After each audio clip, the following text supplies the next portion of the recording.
Hello everyone, welcome to CNA, the daily newspaper analysis. So today we are back with the following content of list to discuss.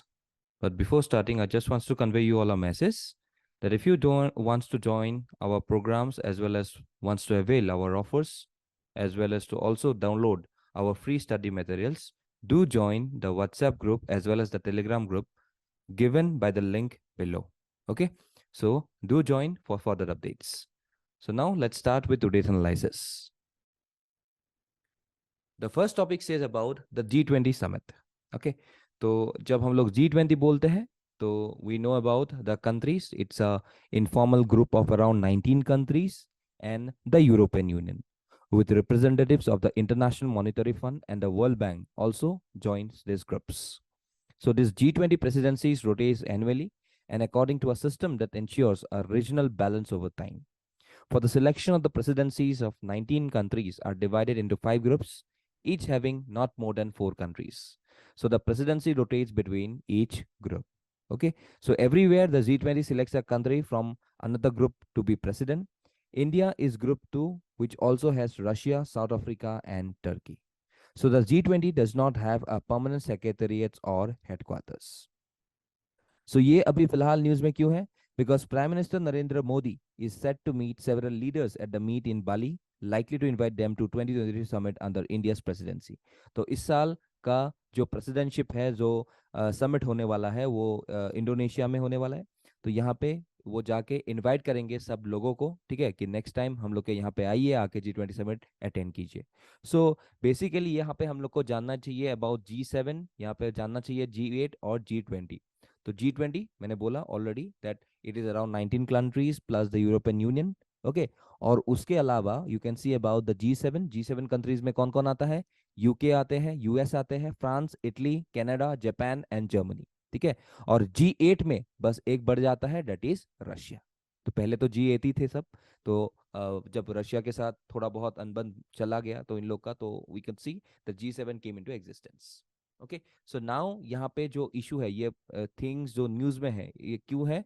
Because the global and the regional food security has been deliberated upon as one of the priority agendas of the G20.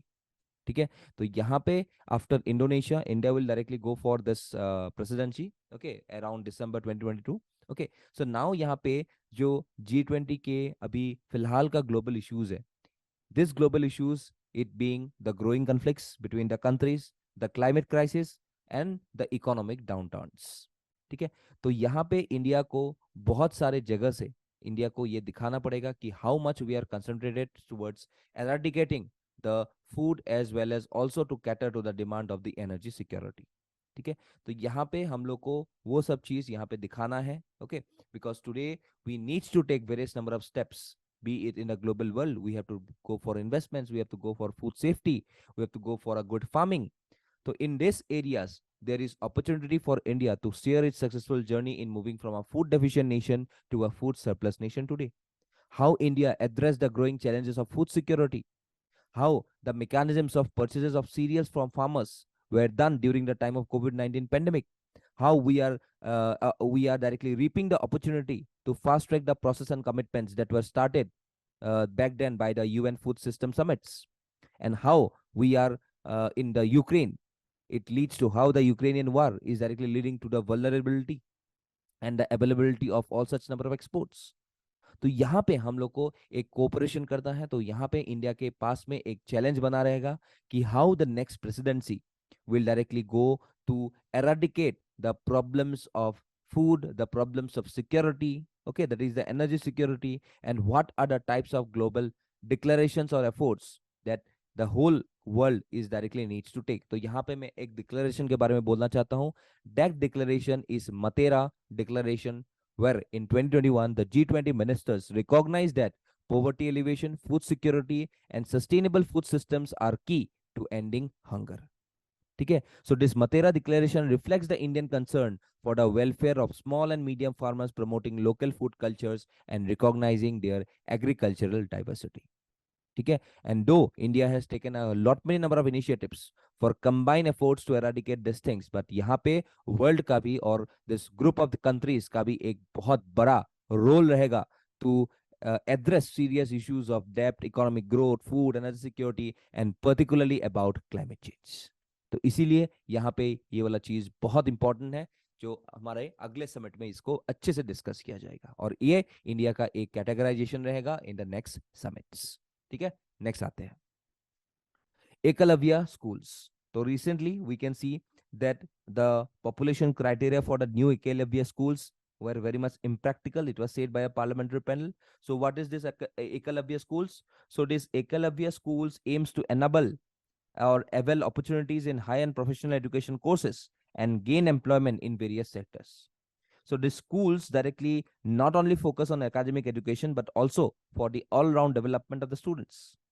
So यहाँ पे each school has a capacity of around 480 students, catering to students from around 6 to 12. Okay, तो यहाँ पे जिस Eklavya model schools है, they are on par with the Navodaya Vidyalayas and have special facilities for preserving local art culture besides providing trainings in sports and skill development. So a parliamentary panel has recently refuted that 20,000 ST peoples who make up at least 50% of the total population criteria is impracticable to build new Ekalavya model residential schools. तो यहाँ पे हम लोग जानते हैं कि what is this population based criteria, because the Tribal Affairs Ministry plans to build EMRS on 15 acres of land in all sub districts which have ST communities of more than 20,000 people who make up at least 50% of the total population, that is the total tribal population. तो यहाँ पे ये जो Eklavya model schools that is the boarding schools है, ये experimental basis पे यहाँ पे डाला गया है. So what are the issues with this criteria? See, there are difficulties in identifying and acquiring land in several tribal districts. Especially in forested or hilly areas, a contiguous 15-acre plot is very much hard to find. And this criterion would also deprive scattered ST populations on the benefits of the Ecolabia schools. And for most of the places for EMRS, there is no land available inside the village or block.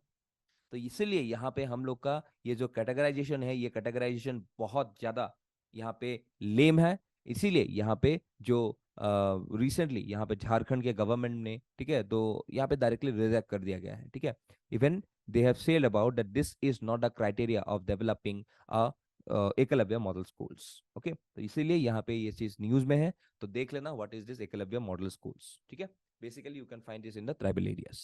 चलो, fishing fleets present in Indian ocean.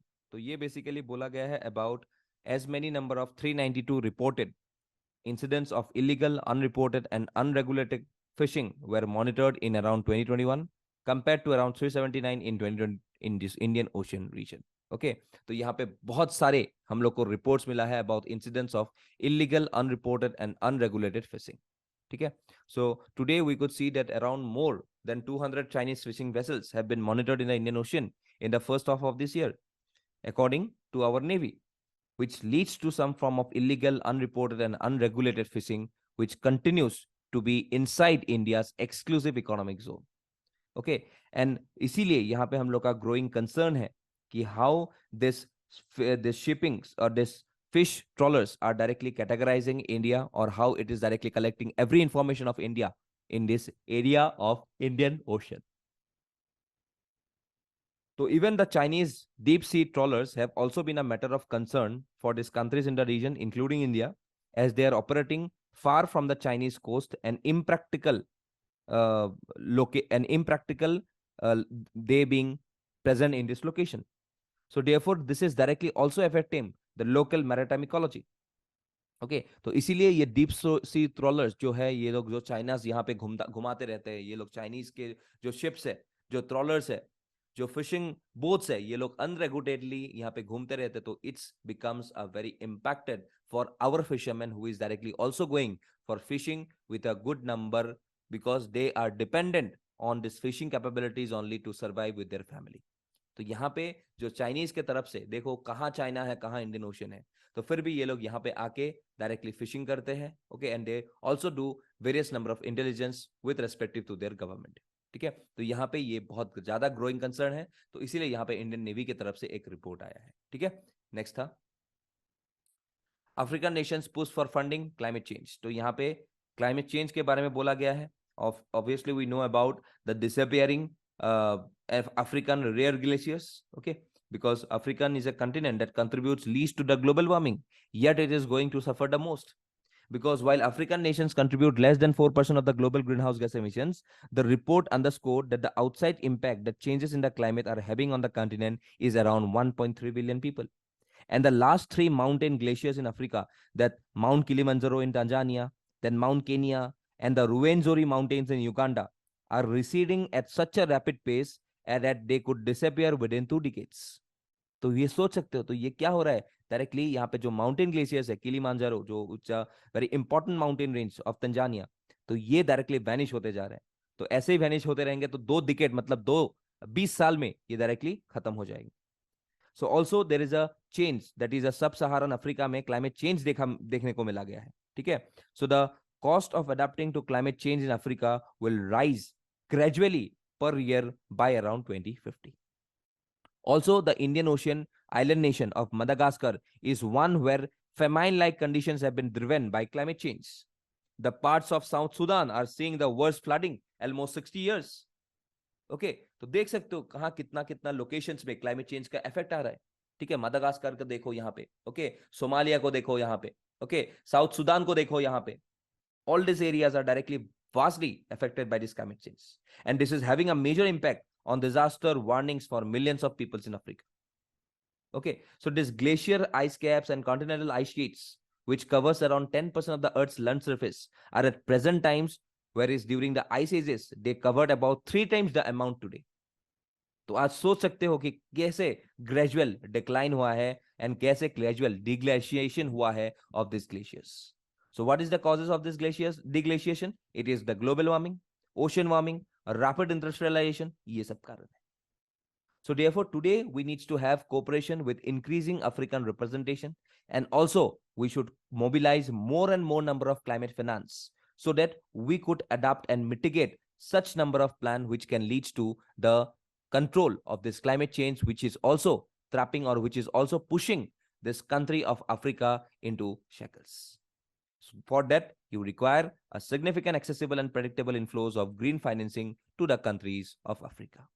ठीक है. और आज Africa is keen to see the outcomes of the negotiations translated into action for the continent where millions are facing climate related disasters. Okay, so ये एक problem चल रहा है Africa में, लेकिन वो अभी देख रहे हैं कि कैसे हम लोग यहाँ पे टैकल कर सकते हैं. ठीक है. So that's the thing. MBBS in Hindi. Okay, so recently यहाँ पे जो वर्निकुलर लैंग्वेज के बारे में बताया गया था, तो recently even we can see Madhya Pradesh and Uttar Pradesh declared their intention to provide MBBS course in Hindi, and this will help counter the hegemony of English in the professional education. And few countries such as Germany and China have long been doing so successfully. Therefore, the Indian government can also replicate this is in India. So one of the intentions of this move is to increase access to medical education beyond the English knowing elite. So what I can say about the arguments in favor of this language? So the measure would entail significant cost. The implementation would demand regulatory and administrative alterations. For example, if I say about the translation of educational materials, okay, to some of the other languages, okay, that is the regional languages, will also cost heavily, but this cost will depend on the scale of implementation. Okay, and this not be deterrent to the government.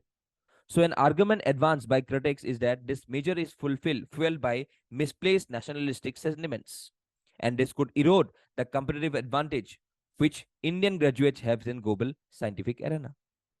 So in contrast, if I see to the countries like Germany and China, where local languages are used, English is firmly entrenched in India. Therefore, there will be twofold challenges. Firstly, the measure could face considerable resistance in assimilating local languages, and second, it is unlikely to spur enough demand. Okay, and for example, this has already been witnessed in the case of engineering courses. Okay, so if MBBS is taught in the regional languages, then postgraduate medical courses and other medical courses would also needs to be conceived in regional languages. So at present, the government wishes to expand the private sector scopes in medical education, and however, the private sector is unlikely to welcome the move in the field of medical education. And there is no obvious correlation between knowledge of English and socio-economic status in Indian society. Because today we know that a considerable proportion of medical graduates who have studied in English are employed in allied sectors. And the medium graduates in vernacular languages are unlikely to welcome in these aligned sectors. And this would lead to development of an implicit hierarchy between non-English medium and English medium medical graduates.